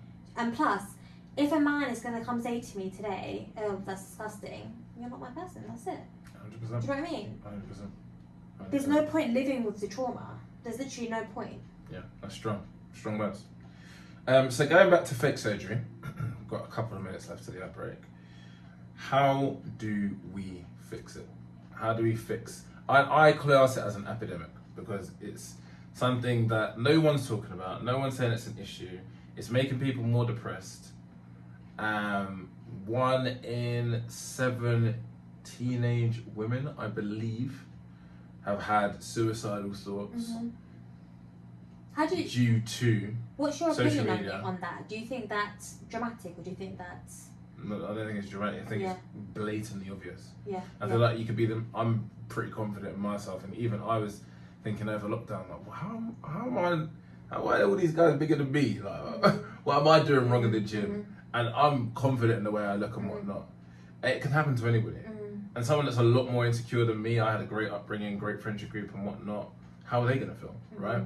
So I do feel like one thing that a lot of people need to do, and I feel like again it comes back to accountability and not be willing to do this, is control your feed, the people that you follow, the exposure that you have. If you can control the exposure to certain content, you can kind of filter out quite a lot of it.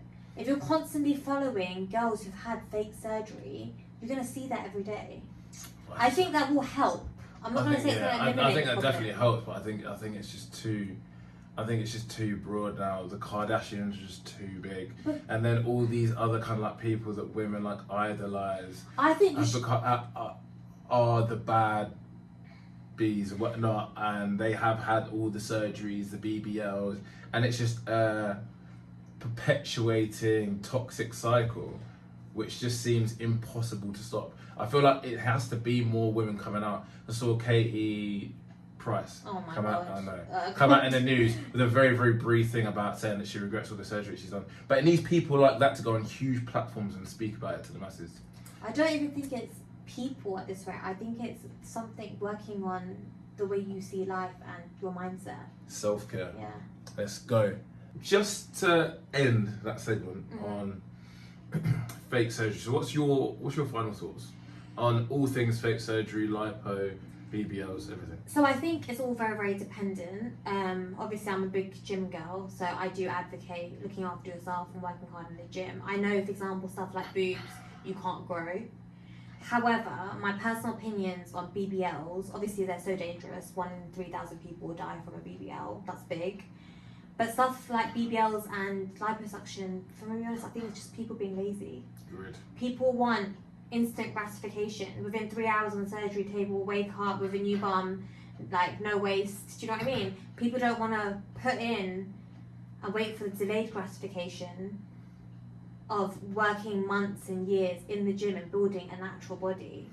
And that's so funny because that's men and women. That's women and men. Men are just as bad. Jump on a cycle. Oh, I need to get big for the summer. I need to jump on a cycle. Not thinking about the gyno that you get in your boobs. Not thinking about the awful acne that a lot of guys get.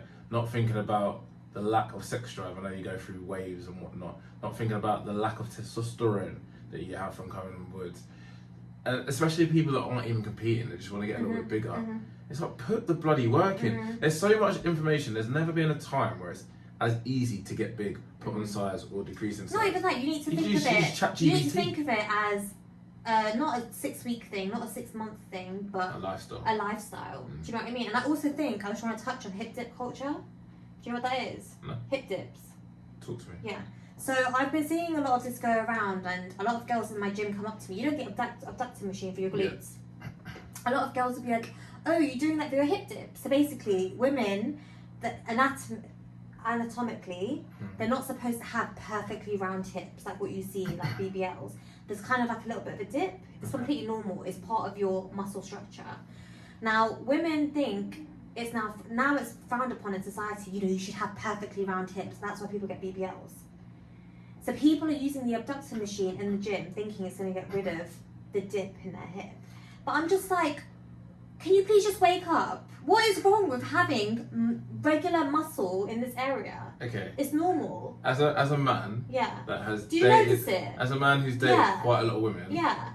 I'm telling you now, men don't notice this stuff. That's what I'm saying. And this is why I'm going back to unrealistic beauty standards. It's all women on women. It's not coming from men. Yeah. It's not coming from men. Yeah. We don't notice half this stuff. But it's such a big controversial topic, and I always hear girls at the gym being like, "Excuse me, how can I get rid of my hip dips?" Bro, you can't get rid of it. It's part of your anatomy. There's nothing wrong with it. Society has told you that you need these huge, perfectly rounded and symmetrical hips. This is a perfect example of how unrealistic beauty standards is not caused by men, because we don't notice this stuff. If we find you attractive, That's it. Done. Who's going to be looking at your left hip being like, "Oh, you know that girl I was dating, her left hip was 2 inches bigger than her right hip"? No one cares. We ain't looking at that. No one cares. No one cares. I completely agree, and I think you've pretty much answered my last question, which was, what steps do you think people can take to address insecurities and improve self-esteem without fake surgery? We've spoken about gym. I think self-care as well.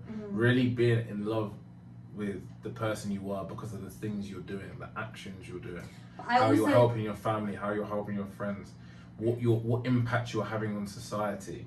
Not just the external stuff, but the internal stuff as well. How we spoke about a high value man. It's about getting male respect. Look, end of the day, I'm gonna get pregnant one day. I might gain a bit of weight. You might get old one day. Well, you definitely will get old one day. You might not be as in shape. What do you have? You have everything else, all your values. Exactly. I feel like we need to stop making our looks the core of our existence. You are more than the way you look. And I hate preaching, you know, when it comes to plastic surgery, I hate when people say, just love yourself, accept yourself the way you are. I know it's not as simple as that because of the society that we're in, but try and learn to think for yourself. So why, and this is slightly different, why do you think that you haven't found the right guy? Because, you know, you got your mindset on point, your fitness on point, everything's going well, business is on point, finances is on point. If I'm going to be honest, I think I'm scared. Okay. Yeah, I think I'm genuinely scared. I don't, and this is my weakness, I find it difficult to let people in. Okay. I think that comes back to like insecurities that I have, and it's something that I'm working on. But also at the same time, I feel like I'm being, and everyone says to me, I think I'm being too picky. But sometimes I'm like, am I being too picky, or am I being realistic for my standards? You know? Like I said, I want a guy that's in shape. I don't want a bodybuilder, but he has to be in shape. I want somebody that's successful and earning. Earning what? But no, that's what I'm trying to say. He doesn't have to earn 6 figures or be a millionaire, but I want him to be a high value man in the sense that when I think high value, I think somebody that's doing what they can to their full potential. So what's the minimum a guy could earn to date you? I wouldn't say there's a number. However, if you've got multiple streams of income, that to me is an advantage. That shows me that you're... Yeah, but someone could have multiple streams of income and be earning 25k. I mean, that's and then not there could be somebody earning 60k from one stream of income. To be honest, this is what I'm saying. This is even a girl that's got stuff together. They don't know what they want. Do you know what my mom's always said to me? I've grown up very, very privileged. Like my parents never made me feel like I couldn't buy something or get what I wanted. Yeah. And I'm very grateful for that. My mom's always said to me, one day you might meet somebody who will give you less because he's come from a different sort of background or whatever. She was like, you might not be able to align with him. So to me, whilst I like to think I'm a good person, I love the person for who they are, I would want somebody relatively on my level. Does that make sense? Yeah. Because I feel like otherwise our lifestyles will clash. Well, Yeah, I'm just being honest. I mean, female hypergamy is something that Yeah. I preach about, and it's been pretty much proven that women want somebody on the same socioeconomic status as Yeah, them, or and higher. I'm not. And that is very, very, very evident. Girls don't Yeah. want someone that earns less than them. Yes, but they accept it in the short term, but it's quite hard for a long-term relationship, I think, to respect that man, especially if he's lazy. Now, if that guy's got everything else in check, you know, social competence, he's in shape, he's great to look at, he's a kind person, he's well respected.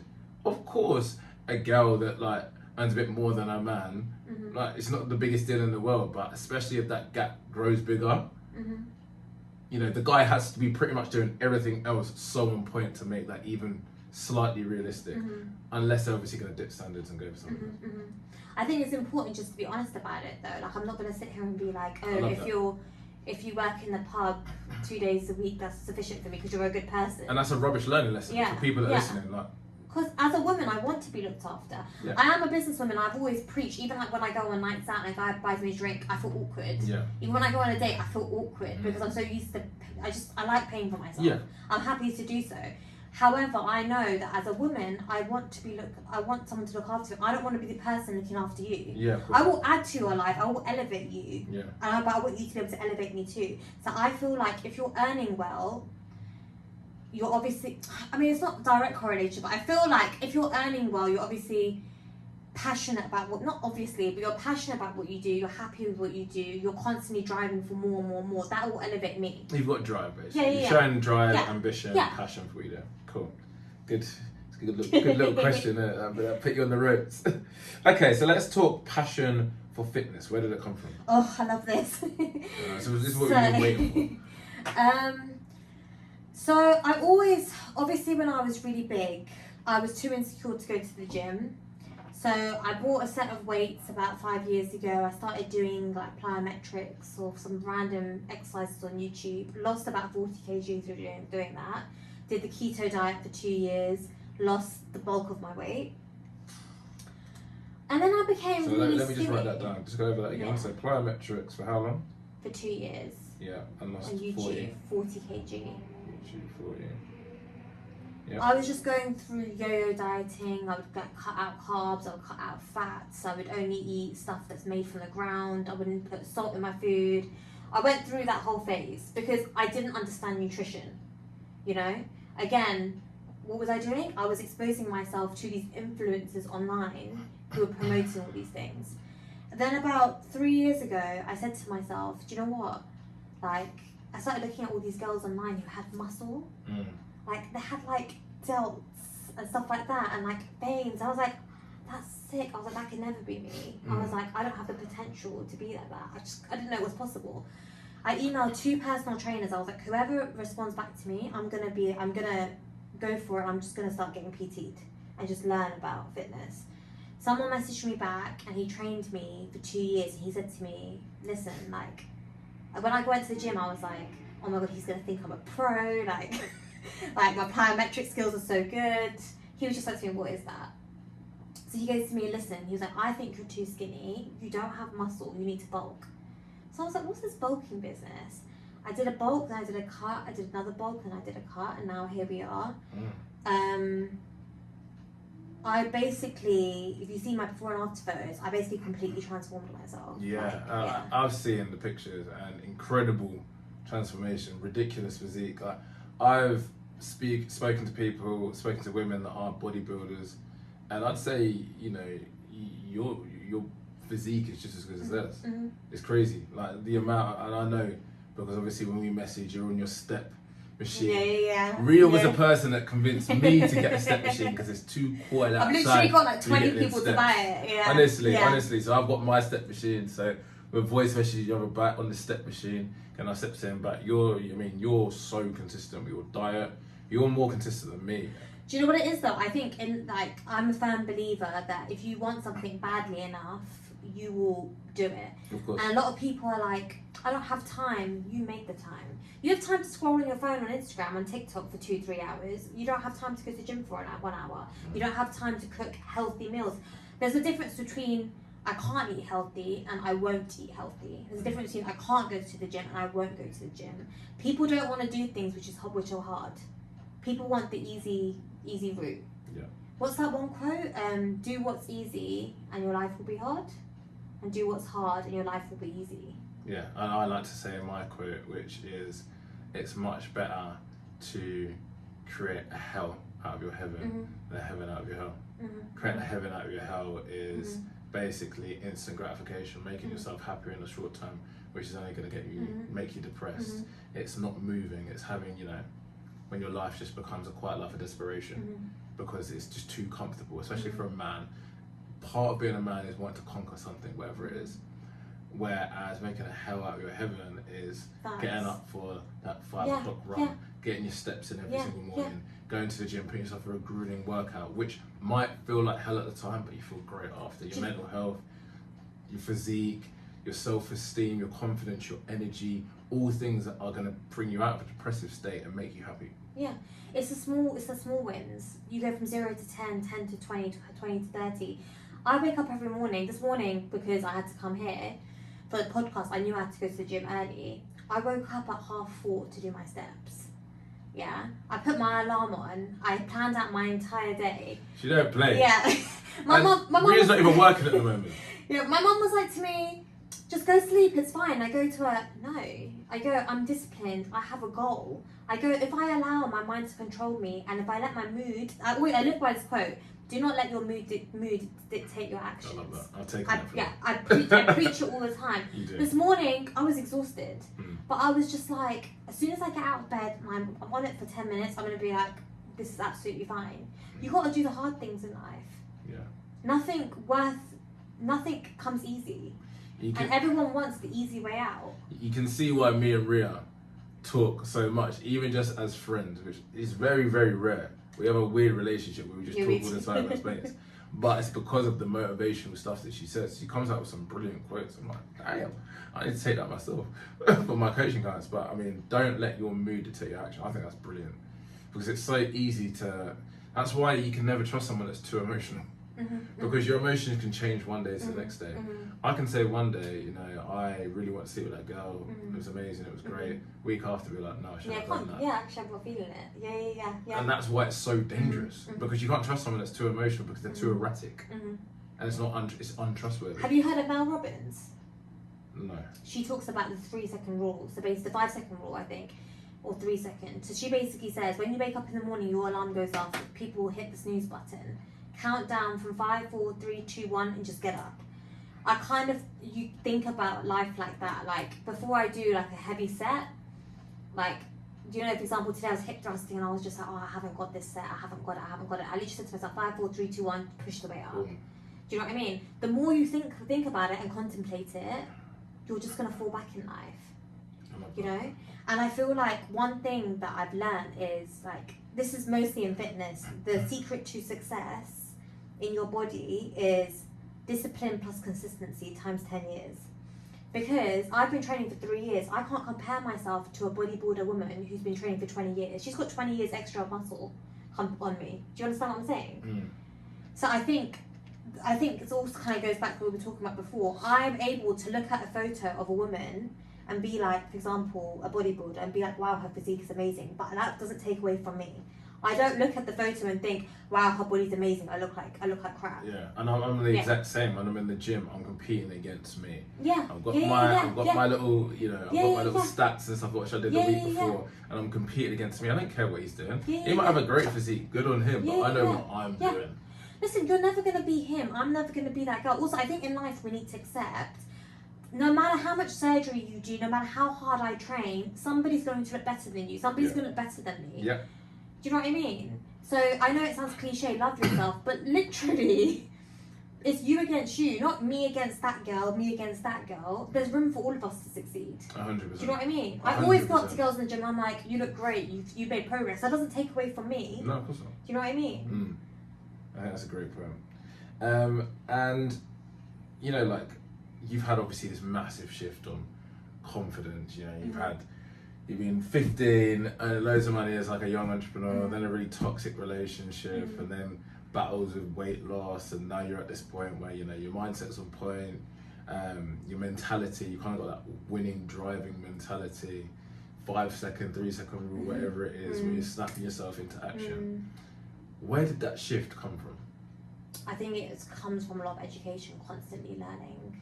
I think it's I used to watch stuff like reality TV, you know, like it's like trash TV. Like, I used to spend my hours watching that. Now, when I'm getting my steps in the morning, I'm always watching a podcast, whether it's about nutrition, whether it's about fitness, whether it's about mindset, whether it's about...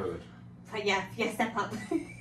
Yeah, whether it's about relationships, I'm always watching something because I'm always trying to upgrade my mindset.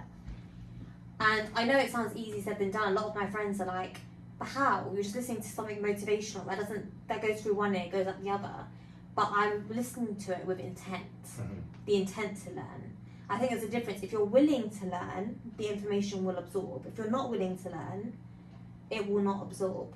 Okay. You know? And also, I think you are a product of who you surround yourself with, what you read, what you expose yourself to. I agree, but what was the turning point? I want you to go deep into this and have a real think. Okay. Even if you need to be silent for a little second.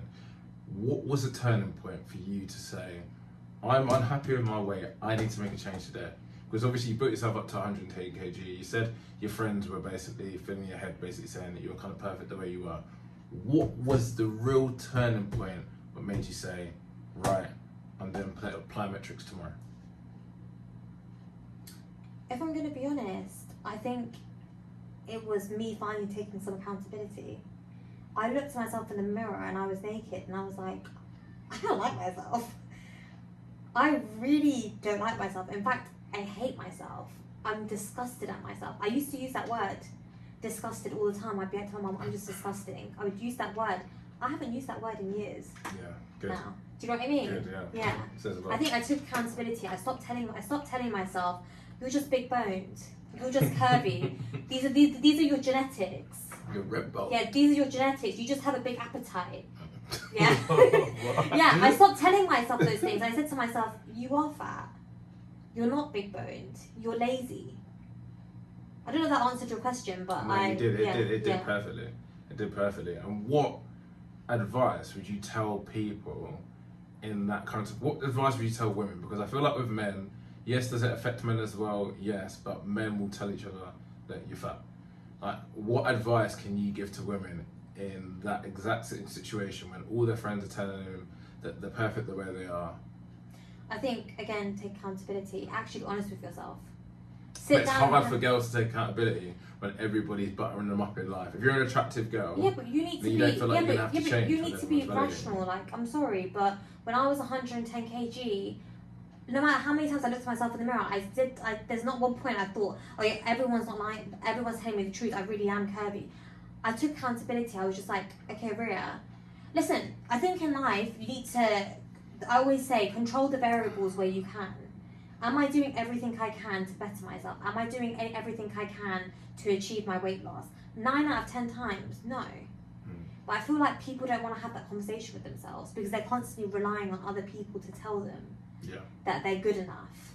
You know, any man would be lucky to have you. But 100, not there's anything wrong with being 110 kg, but realistically, no, there is. And I felt like I was just insecure, but I didn't want to admit it. I didn't want to admit that I was insecure because everyone around me said to me, "Riya, you've got such a great personality. You're so successful. Like, and you're curvy." Do you get what I'm saying? Until one day I had a conversation by myself. Well, your BMI must have been through the roof. I don't even know. All I know is that I was eating 6 donuts for breakfast. Like. And now look at you now. Yeah. Body for days. Yeah. There you go. Let me run through a couple of questions that advice of yours, because I think, girls, if you want to be inspired young women to be like anyone, be like this woman. Not because really. honestly, if there's someone that's gonna help you become accountable, it's Riya. If there's someone that's gonna be able to get you in the gym, it's Riya. If you're someone that's, you know, is gonna help you put on size, decrease in size, it's Riya. Someone's gonna help you become a more successful businesswoman. You literally are ticking all the boxes, which I feel high like value women, see. There you go. If we've got time, we're touching that.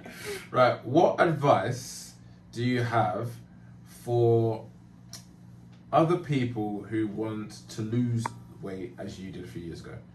I know you've slightly touched on that, but just direct, just weight loss.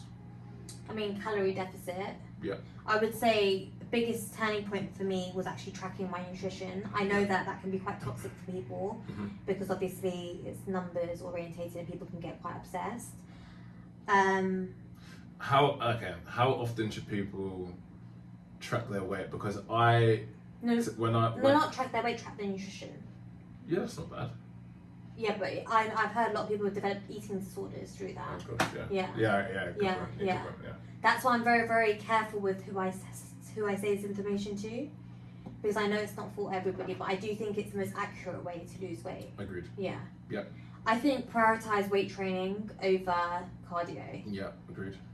You burn more calories during weight training than cardio, plus you're actually satiated. sculpting your body. And you're satiated. Yeah. Also, I shouldn't have even used that word. There's no such thing as a toned physique. Toned means bulking, putting on muscle, then losing, cutting down and revealing the muscle. That's what toned is. Do you understand what I'm saying? So right now, I've got a lower body fat, so I'm toned. Yeah, but that's the way you got it. Yeah, but what do you say for someone that's gone from skinny to then Skinny, quite big? Yeah, skinny and then bulked, and then after they finish their bulk, they do a cut.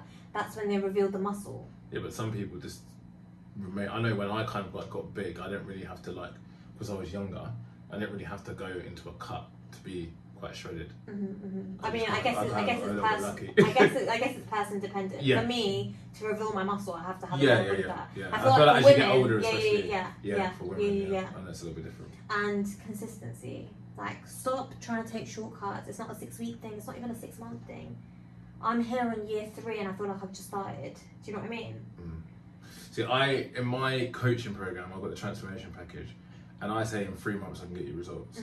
And I can get you results in terms of your mentality and obviously your physique as well. But my whole idea with my transformation package is I want you to then have the tools to not have to need me. And if you do need me, or not need me, but I can help you become a better you, then just check in with me once a month, do one-off sessions. There's so many issues with therapists and stuff like that in the industry where they want people just to keep booking up blocks and blocks and blocks and blocks and blocks with them, to the point where you've got a therapist for 2 years, 3 years. You shouldn't need that. They should be providing you with the tools to be able to do it yourself. Also, one more thing, and this is the key thing: fix your mindset. Build up such a strong, resilient mindset to the point that, like, for example, when I try and lift a weight and my mind's already telling me, Riya, you haven't got this. Internal resistance. Yeah, that's it. Everybody has internal resistance. They have a voice in their head which tells them, you can't do this or you're going to fail. If you don't fight that internal resistance, you're not going to be able to grow muscle. You're not going to be able to do the extra 2 minutes of cardio. Hold yourself accountable. Fight the inner voice. So build your mindset. I don't even think it's from weight loss. I feel like it's in life in general, but even fitness specifically. If you don't have a strong mindset, you're gonna be consistent for 2 weeks and flop. That's why most people aren't successful in their weight loss journey. In January, I don't know if you see brand new people in your gym, they just disappear by March. You need to really close. Everyone's gonna have that negative mind chatter in their head. You need to accept it's gonna be there, shut it off and take action. I think that 3-second or 5-second rule, I'm gonna look into that, is brilliant, because that's how I'm so consistent in the gym now. I'm tired, I just get up. I also saw from David Goggins, I'm sure you know. Of course. Yeah, he talks about the accountability mirror and how we all have calluses of traumas in our lives. And he says, hold yourself accountable. He was just like, I'm lazy. He was like, I'm fat, I'm this. He was just like, be honest. He was like, the more honest you are with yourself, the better relationship you can build with yourself. Yeah. If you're constantly lying to yourself, like, oh, I'm on my period, so I need to eat this donut. I'm not saying you can't, but we're constantly making excuses. That's why we don't get anywhere in life. For me personally, am I doing everything I can to reach my full potential? No. But I'm honest about that. I could be eating better. I could be training harder. Thank you so much for an incredible episode, Riya. That's all right. First female guest in a hot seat, and couldn't have done a better job, honestly. We provided so much value from mindset, weight loss, fake surgery, dating, everything all included. Make sure you tune in for the next episode in 2 weeks. We've got Jess, second guest. We're going to be talking all things Dating Again, and also her performance at 50 Cent's tour in the UK. So, great episode. Thank you for tuning in. Thank you. And more banging episodes to come.